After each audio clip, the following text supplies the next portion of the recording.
ప్రభువు నామానికి స్తోత్రం. ప్రతిరోజు వినడం ద్వారా ఒక సంవత్సరానికి బైబిల్ చదవడానికి ఈ ఛానల్ సహాయపడుతుంది. Please subscribe and support. హృదయపూర్వక ధన్యవాదాలు. నేటి వేద భాగం సమూయేలు 2వ గ్రంథము 13వ అధ్యాయము. తరువాత దావీదు కుమారుడగు అబ్షాలోమునకు తామారనునొక సుందరవతియగు సహోదరి ఉండగా, దావీదు కుమారుడగు అమ్నోను ఆమెను మోహించెను. తామారు కన్యయైనందున ఆమెకు ఏమి చేయవలనన్నను దుర్లభమని అమ్నోను గ్రహించి చింతాక్రాంతుడై తన చెల్లెలైన తామారును బట్టి చిక్కిపోయెను. అమ్నోనునకు మిత్రుడొకడుండెను. అతడు దావీదు సహోదరుడైన షిమ్యా కుమారుడు. అతని పేరు యెహోనాదాబు. ఈ యెహోనాదాబు బహు కపటము గలవాడు. అతడు, రాజకుమారుడవైన నీవు నానాటికి చిక్కిపోవుటకు హేతువేమి? సంగతి నాకు తెలియజెప్పవా అని అమ్నోనుతో అనగా, అమ్నోను, నా తమ్ముడగు అబ్షాలోము సహోదరి అయిన తామారును నేను మోహించియున్నానని అతనితో అనెను. యెహోనాదాబు, నీవు రోగివైనట్టు వేషము వేసుకొని నీ మంచము మీద పండుకొనియుండుము.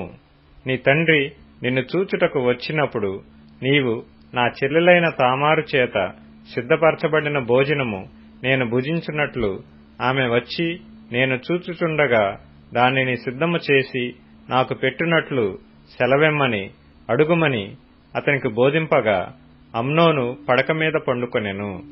అమ్నోను కాయలా పడెనని రాజు అతని చూడవచ్చినప్పుడు, అమ్నోను, నా చెల్లెలకు తామారు చేతి వంటకము నేను భుజించున్నట్లు ఆమె వచ్చి నేను చూచుచుండగా నా కొరకు 2 అప్పములు చేయుటకు సెలవెమ్మని రాజుతో మనవి చేయగా, దావీదు, నీ అన్నయ్యగు అమ్నోను ఇంటికి పోయి అతని కొరకు భోజనము సిద్ధము చేయమని తామారు ఇంటికి వర్తమానము పంపెను. కాబట్టి తామారు తన అన్నయ్యగు అమ్నోను ఇంటికి పోయెను.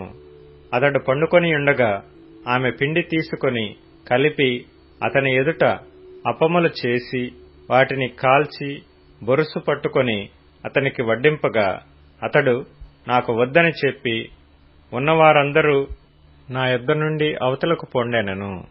వారందరూ బయటకు పోయిన తరువాత అమ్నోను, నీ చేతి వంటకము నేను భుజించినట్లు దానిని గదిలోనికి తెమ్మనగా, తామారు తాను చేసిన అప్పములను తీసుకుని గది లోపలనున్న తన అన్నయ్యగు అమ్నోను నొద్దకు వచ్చెను.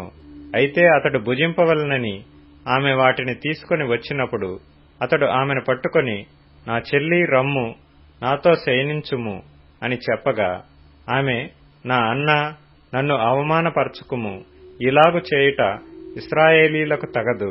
ఇట్టి జార కార్యము నీవు చేయవద్దు. నా అవమానము నేనెక్కడ దాచుకుందును? నీవును ఇశ్రాయేలీలలో దుర్మార్గుడవగుదువు. అయితే ఇందును గూర్చి రాజుతో మాట్లాడుము, అతడు నన్ను నీకియ్యకపోడు అని చెప్పినను అతడు ఆమె మాట వినక ఆమెను బలవంతము చేసి అవమానపరచి ఆమెతో శయనించెను. అమ్నోను ఇలాగు చేసిన తరువాత ఆమె ఎడల అత్యధికమైన ద్వేషము పుట్టి అది వరకు ఆమెను ప్రేమించినంత కంటే అతడు మరి ఎక్కువగా ఆమెను ద్వేషించి లేచి పొమ్మని ఆమెతో చెప్పగా, ఆమె, నన్ను బయటకు తోసివేయట వలన నాకు నీవిప్పుడు చేసిన కీడు కంటే మరి ఎక్కువ కీడు చేయకుమని చెప్పినను అతడు ఆమె మాట వినక తన పనివారిలో ఒకరిని పిలిచి, దీనిని నా యొద్ద నుండి వెళ్లగొట్టి తలుపు గడియ వేయమని చెప్పెను. కన్యకులైన రాజకుమార్తెలు వివిధ వర్ణములు గల చీరలు ధరించువారు. ఆమె అట్టి చీర ఒకటి ధరించియుండెను. పనివాడు ఆమెను బయటికి వెళ్లగొట్టి మరలా రాకుండునట్లు తలుపు గడియ వేసెను. అప్పుడు తామారు నెత్తిమీద బుగ్గి పోసుకొని తాను కట్టుకొనిన వివిధ వర్ణములు గల చీరను చింపి నెత్తిమీద చెయ్యి పెట్టుకొని ఏడ్చుచూ పోగా, ఆమె అన్నయ్యగు అబ్షాలోము ఆమెను చూచి, నీ అన్నయ్యగు అమ్నోను నిన్ను కోడినాడు గదా, నా చెల్లి, నీవు ఊరకుండుము, అతడు నీ అన్నే గదా, ఇందును గూర్చి చింతపడవద్దెనను. కావున తామారు చెరపబడినదై తన అన్నయ్యగు అబ్షాలోము ఇంట నుండెను. ఈ సంగతి రాజుకు దావీదునకు వినబడినప్పుడు అతడు బహు రౌద్రము తెచ్చుకొనెను. అబ్షాలోము తన అన్నయ్యగు అమ్నోనుతో మంచి చెడ్డలేమియూ మాటలాడక ఊరకుండెను. గాని తన సహోదరియగు తామారును బలవంతము చేసినందుకై అతని మీద పగయించెను. 2 సంవత్సరములైన తరువాత ఎఫ్రాయిమునకు సమీపమందుండు బయల్దాసోరులో అబ్షాలోము గొర్రెల బొచ్చు కత్తిరించు కాలము రాగా అబ్షాలోము రాజకుమారులనందరినీ విందునకు పిలిచెను. అబ్షాలోము రాజునొద్దకు వచ్చి, చిత్తగించుము, నీ దాసుడనైన నాకు బొచ్చు కత్తిరించు కాలము వచ్చెను. రాజువైన నీవును నీ సేవకులను విందునకు రావలెనని నీ దాసుడనైన నేను కోరుచున్నానని మనవి చేయగా, రాజు, నా కుమారుడా, మమ్మను పిలువవద్దు, మేము నీకు అధిక భారముగా ఉందుము, మేమందరము రాతగదని చెప్పినను అబ్షాలోము రాజును బలవంతము చేసెను. అయితే దావీదు వెళ్లనొల్లక అబ్షాలోమును దీవించి పంపగా, అబ్షాలోము, నీవు రాకపోయిన ఎడల నా అన్నయ్యగు అమ్నోను మాతో కూడా వచ్చునట్లు సెలవిమ్మని రాజుతో మనవి చేసెను. అతడు నీ యొద్దకు ఎందుకు రావాలనని రాజు అడగగా, అబ్షాలోము అతని బతిమాలినందున రాజు అమ్నోనును తన కుమారులందరూ అతని యొద్దకు పోవచ్చునని సెలవిచ్చెను. అంతలో అబ్షాలోము తన పనివారిని పిలిచి, అమ్నోను ద్రాక్షరసము వలన సంతోషియుండుట మీరు కనిపెట్టియుండి అమ్నోనును హతము చేయుడని నేను మీతో చెప్పునప్పుడు భయపడక అతని చంపుడి. నేను గదా మీకు ఆజ్ఞ ఇచ్చియున్నాను, ధైర్యము తెచ్చుకొని పౌరుషము చూపుడి అని గట్టిగా ఆజ్ఞ ఇచ్చెను. అబ్షాలోము ఇచ్చిన ఆజ్ఞ చొప్పున వారు చేయగా రాజకుమారులందరూ లేచి తమ కంచెర గాడిదలను నెక్కి పారిపోయిరి. వారు మార్గములో ఉండగానే ఎక్కడనూ లేకుండా రాజకుమారులను అందరినీ అబ్షాలోము హతము చేసినని దావీదునకు వార్త రాగా, అతడు లేచి వస్త్రములు చింపుకొని నేలపడియుండెను. మరియు అతని సేవకులందరూ వస్త్రములు చింపుకొని దగ్గర నిలువబడియుండిరి. దావీదు సహోదరుడైన షిమ్యాకు పుట్టిన యెహోనాదాబు దీనిని చూచి, రాజకుమారులైన యవ్వనులనందరినీ వారు చంపిరని నా ఏలినవాడవగు నీవు తలంచవద్దు. అమ్నోను మాత్రమే మరణమాయెను.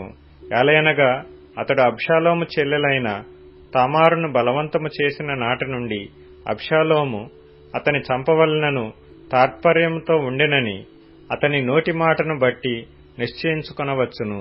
కాబట్టి నా ఏలినవాడవగు నీవు రాజకుమారులందరూ మరణమైరని తలచి విచారపడవద్దు. అమ్నోను మాత్రమే మరణమాయనెను. అబ్షాలోము ఇంతకు ముందు పారిపోయియుండెను. కావలియున్న పనివాడు ఎదురుచూచుచున్నప్పుడు తన వెనుక కొండ ప్రక్కనున్న మార్గమున వచ్చుచున్న అనేక జనులు కనబడిరి. యెహోనాదాబు, అదిగో రాజకుమారులు వచ్చియున్నారు, నీ దాసుడనైన నేను చెప్పిన ప్రకారముగానే ఆయనని రాజుతో చెప్పెను. అతడు ఆ మాటలాడ చాలింపగానే రాజకుమారులు వచ్చి బిగ్గరగా ఏడ్వసాగిరి. రాజును అతని సేవకులందరూ దీనిని చూచి బహుగా ఏడ్చిరి. అయితే అబ్షాలోము పారిపోయి అమీహూదు కుమారుడైన తల్మయు అను గెషూరు రాజునొద్ద చేరెను. దావీదు అనుదినమును తన కుమారుని కొరకు అంగలార్చుచుండెను. అబ్షాలోము పారిపోయి గెషూరునకు వచ్చి అక్కడ 3 సంవత్సరములున్న తరువాత రాజైన దావీదు అమ్నోను మరణమాయననుకుని అతనిని గూర్చి యోదార్పు నొందిన వాడై అబ్షాలోమును పట్టుకొనవలనన్న ఆలోచన మానెను. సమూయేలు 2వ గ్రంథము 14వ అధ్యాయము. రాజు అబ్షాలోము మీద ప్రాణం పెట్టుకుని ఉన్నాడని సెరూయా కుమారుడైన యోవాబు గ్రహించి తెకోవ నుండి యుక్తిగల ఒక స్త్రీని పిలువనంపించి ఏడ్చుచున్న దానవైనట్టు నటించి దుఃఖ వస్త్రములు ధరించుకొని తైలము పూసికొనక బహుకాలము దుఃఖపడిన దానివలే నుండి నీవు రాజునొద్దకు వచ్చి ఈ ప్రకారము మనవి చేయవలనని దానికి బోధించెను.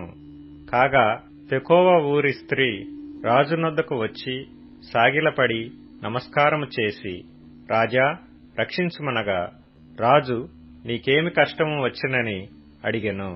అందుకు ఆమె, నేను నిజముగా విధవరాలను, నా పెనిమిటి చనిపోయెను. నీ దాసినైన నాకు 2 కుమారులు ఉండిరి. వారు పొలములో పెనుగులాడుచుండగా విడిపించువాడెవడనూ లేకపోయినందున వారిలోనొకడు రెండవ వాని కొట్టి చంపెను. కాబట్టి నా ఇంటి వారందరూ నీ దాసినైన నా మీదకి లేచి తన సహోదరుని చంపిన వాని అప్పగించుము, తన సహోదరుని ప్రాణము తీసినందుకై మేము వానిని చంపి హక్కుదారిని నాశనము చేతుమనుచున్నారు. ఈలాగున వారు నా పెనిమిటికి భూమి మీద పేరైనను శేషమైనను లేకుండా మిగిలిన నిప్పు రవ్వను అర్పివేయబోచున్నారని రాజుతో అనగా, రాజు, నీవు నీ ఇంటికి పొమ్ము, నిన్ను గురించి ఆజ్ఞ ఇత్తునని ఆమెతో చెప్పెను. అందుకు తెకోవ ఊరి స్త్రీ, నా ఏలునువాడా రాజా, దోషము నా మీదను నా తండ్రి ఇంటి వారి మీదను నిలుచునుగాక. రాజునకును రాజు సింహాసనమునకును దోషము తగులకుండునుగాక అని రాజుతో అనగా, రాజు, ఎవడైనను దీనిని గూర్చి నిన్నేమైనా అనిన ఎడల వానిని నా యొద్దకు తోడుకొని రమ్ము, వాడికను నిన్ను ముట్టక ఇండునని ఆమెతో చెప్పెను. అప్పుడు ఆమె, రాజువైన నీవు నీ దేవుడైన యెహోవాను స్మరించి హత్యకు ప్రతిహత్య చేయువారు నా కుమారుణ్ణి నశింపజేయకుండా ఇకను నాశనము చేయట మాన్పించుమని మనవి చేయగా, రాజు, యెహోవా జీవముతోడు నీ కుమారుని తల వెంట్రుకలలో ఒకటైనను నేల రాలకుండుననెను. అప్పుడు ఆ స్త్రీ, నా ఏలునవాడవగు నీతో ఇంకొక మాట చెప్పుకొనుట నీ దాసినగు నాకు దయచేసి సెలవెమ్మని మనవి చేయగా, రాజు చెప్పుమనెను. అందుకు ఆ స్త్రీ, దేవుని జనులైన వారికి విరోధముగా నీవెందుకు దీనిని తలపెట్టియున్నావు? రాజు ఆ మాట సెలవిచ్చుట చేత తాను వెళ్లగొట్టిన తన వాణి రానియ్యక తానే దోషియగుచున్నాడు. మనమందరమును చనిపోదము గదా. నేలను ఒలికిన మీదట మరలా ఎత్తలేని నీటి వలె ఉన్నాము. దేవుడు ప్రాణము తీయక తోలివేయబడినవాడు తనకు దూరస్థుడు కాక ఇండుటకును సాధనములు కల్పించుచున్నాడు. జనులు నన్ను భయపెట్టిరి గనుక నేను దీనిని గూర్చి నా ఏలునవాడవగు నీతో మాట్లాడవచ్చితిని. కాబట్టి నీ దాసురాలనగు నేను రాజు తన దాసినగు నా మనవి చొప్పున చేయునేమో. రాజు నా మనవి అంగీకరించి దేవుని స్వాస్థ్యము అనుభవింపకుండా నన్నును నా కుమారుని నాశనము చేయదలిచిన వాని చేతిలో నుండి తన దాసినగు నన్ను విడిపించునేమో అనుకొంటిని. మరియు నీ దేవుడైన యెహోవా నీకు తోడైయున్నాడు గనుక నా ఏలినవాడవును రాజువు నగు నీవు దేవుని దూత వంటి వాడవై మంచి చెడ్డలన్నీయు విచారింపచాలియున్నావు. కాబట్టి నీ దాసినగు నేను నా ఏలినవాడగు రాజు సెలవిచ్చిన మాట సమాధానకరమగునని అనుకొంటినెను. రాజు, నేను నిన్ను అడుగు సంగతి నీవెంత మాత్రమును మరుగు చేయవద్దని ఆ స్త్రీతో అనగా, ఆమె, నా ఏలినవాడవగు నీవు సెలవిమ్మనెను. అంతట రాజు, యోవాబు నీకు బోధించినా అని ఆమెనడిగినందుకు ఆమె ఇట్లనెను, నా ఏలినవాడవైన రాజా, నీ ప్రాణముతోడు చెప్పిన దానిని తప్పక గ్రహించుటకు నా ఏలినవాడవును రాజువు నగు నీ వంటి వాడొకడునూ లేడు. నీ సేవకుడగు యోవాబు నాకు బోధించి ఈ మాటలన్నిటినీ నీ దాసినగు నాకు నేర్పెను. సంగతిని రాజుతో మరుగు మాటలతో మనవి చేయుటకు నీ సేవకుడగు యోవాబు ఏర్పాటు చేసెను. ఈ లోకమందు సమస్తమును ఎరుగుటయందు నా ఏలినవాడవగు నీవు దేవదూతల జ్ఞానము వంటి జ్ఞానము గలవాడవు. అప్పుడు రాజు యోవాబుతో ఈలాగున సెలవిచ్చెను, ఆలకించుము, నీవు మనవి చేసిన దానిని నేను ఒప్పుకొనుచున్నాను. తరువాత యవ్వనుడగు అబ్షాలోమును రప్పింపుమని అతడు సెలవీయగా, యోవాబు సాష్టాంగ నమస్కారం చేసి రాజును స్తుతించి, రాజువగు నీవు నీ దాసుడనైన నా మనవి అంగీకరించినందున నా ఏలినవాడవగు నీ వలన నేను అనుగ్రహము నొందితినని నాకు తెలిసినని చెప్పి లేచి గెషూరునకు పోయి అబ్షాలోమును యెరూషలేమునకు తోడుకొని వచ్చెను. అయితే రాజు అతడు నా దర్శనము చేయక తన ఇంటికి పోవలెనని ఉత్తరవు చేయగా, అబ్షాలోము రాజదర్శనము చేయక తన ఇంటికి పోయెను. ఇశ్రాయేలీలందరిలో అబ్షాలోమంత సౌందర్యము గలవాడు ఒకడనూ లేడు. అరికాలు మొదలుకొని తల వరకు ఏ లోపమును అతని యందు లేకపోయెను. తన తల వెంట్రుకలు భారముగానున్నందున ఏటేటా అతడు వాటిని కత్తిరించుచూ వచ్చెను. కత్తిరించినప్పుడెల్లా వాటి ఎత్తు రాజు తూనికను బట్టి 200 తులములాయెను. అబ్షాలోమునకు 3 కుమారులను తామారు అనునొక కుమార్తెయు పుట్టిరి. ఆమె బహు సౌందర్యవతి. అబ్షాలోము 2 నిండు సంవత్సరములు యెరూషలేములో నుండియు రాజదర్శనము చేయకయుండగా యోవాబును రాజునొద్దకు పంపించుటకై అబ్షాలోము అతనిని పిలువనంపినప్పుడు యోవాబు రానొల్లకయుండెను. 2వ మారు అతని పిలువనంపినప్పుడు అతడు రానొల్లకపోగా అబ్షాలోము తన పనివారిని పిలిచి, యోవాబు పొలము నా పొలము దగ్గరనున్నది గదా, దానిలో యవల చేలు ఉన్నవి, మీరు పోయి వాటిని తగలబెట్టుడని వారితో చెప్పెను. అబ్షాలోము పనివారు ఆ చేలు తగలబెట్టగా యోవాబు చూచి లేచి అబ్షాలోము ఇంటికి వచ్చి, నీ పనివారు నా చేలు తగలబెట్టిరేమని అడుగగా అబ్షాలోము యోవాబుతో ఇట్లనెను, గెషూరు నుండి నేను వచ్చిన ఫలమేమి? నేనచ్చటనే ఇండుట మేలని నీ ద్వారా రాజుతో చెప్పుకొనుటకై రాజునొద్దకు నిన్ను పంపవలనని నేను నిన్ను పిలిచితిని. రాజదర్శనము నేను చేయవలెను. నాయందు దోషము కనబడిన ఎడల రాజు నాకు మరణశిక్ష విధింపవచ్చును. అంతట యోవాబు రాజునొద్దకు వచ్చి ఆ సమాచారము తెలుపగా రాజు అబ్షాలోమును పిలువనంపించెను. అతడు రాజునొద్దకు వచ్చి రాజసన్నిధిని సాష్టాంగ నమస్కారము చేయగా రాజు అబ్షాలోమును ముద్దు పెట్టుకొనెను. ప్రకటన గ్రంథం 14వ అధ్యాయము. మరియు నేను చూడగా ఇదిగో ఆ గొర్రెపిల్ల సియోను పర్వతం మీద నిలబడి ఉండెను. ఆయన నామమును ఆయన తండ్రి నామమును నొసలయందు లిఖింపబడి ఉన్న 144,000 మంది ఆయనతో కూడా ఉండిరి. మరియు విస్తారమైన జలముల ధ్వనితోనూ గొప్ప ఉరము ధ్వనితోనూ సమానమైన యొక్క శబ్దము పరలోకములో నుండి రాగా వింటిని. The book of revolutions 15th chapter. ప్రకటన గ్రంథం 15వ అధ్యాయం. మరియు ఆశ్చర్యమైన మరి ఒక గొప్ప సూచన పరలోకమందు చూచితిని. అదేమనగా 7 తెగుళ్లు చేత పట్టుకొనియున్న 7 దూతలు. ఇవే కడవరి తెగుళ్లు. వీటితో దేవుని కోపము సమాప్తమాయెను. మరియు అగ్నితో కలిగియున్న స్ఫటికపు సముద్రము వంటిది ఒకటి నేను చూచితిని.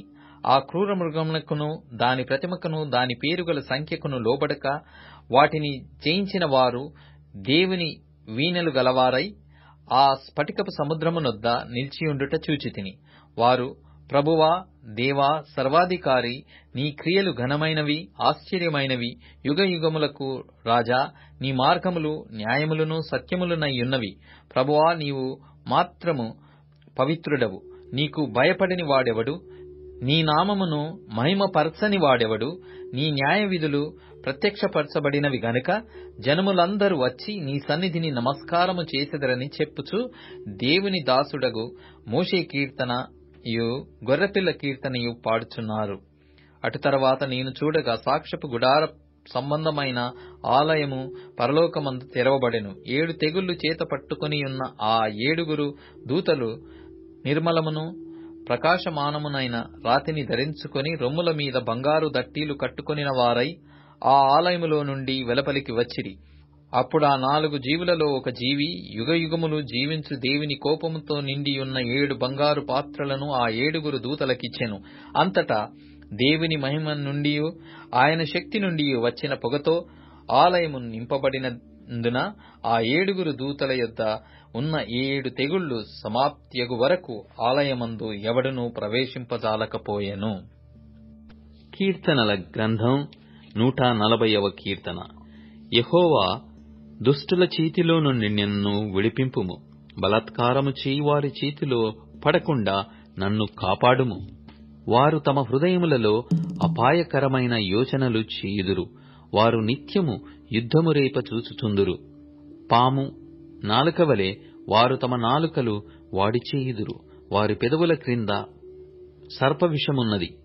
యెహోవా, భక్తిహీనుల చేతిలో పడకుండా నన్ను కాపాడుము. బలాత్కారము చేయువారి చేతిలో నుండి నన్ను రక్షింపుము. నేను అడుగుజారి పడునట్లు చేయుటకు వారు ఉద్దేశించుచున్నారు. గర్విష్ఠులు నా కొరకు ఉరిని త్రాళ్లను చాటుగా ఒడ్డియున్నారు. వారు త్రోవ ప్రక్కను వల పరిచియున్నారు. నన్ను పట్టుకొనుటకై ఉత్సులు నొగ్గియున్నారు. అయినను నేను యెహోవాతో ఇలాగు మనవి చేయుచున్నాను. యెహోవా, నీవే నా దేవుడవు. నా విజ్ఞాపనలకు చెవియొగ్గుము. ప్రభువైన యెహోవా నా రక్షణ దుర్గము. యుద్ధ దినమున నీవు నా తలను కాయుదువు. యెహోవా, భక్తిహీనుల కోరికలను తీర్చకుము. వారు అతిశయించకుండునట్లు వారి ఆలోచనను కొనసాగింపకుము. నన్ను చుట్టుకొను వారు తల ఎత్తిన ఎడల వారి పెదవుల చేటు వారిని ముంచునుగాక.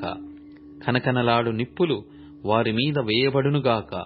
వారు తిరిగి లేవకుండునట్లు అగ్నిగుండములో వారు కూల్చబడుదురుగాక. అగాధ జలములలోనికి త్రోయబడుదురుగాక.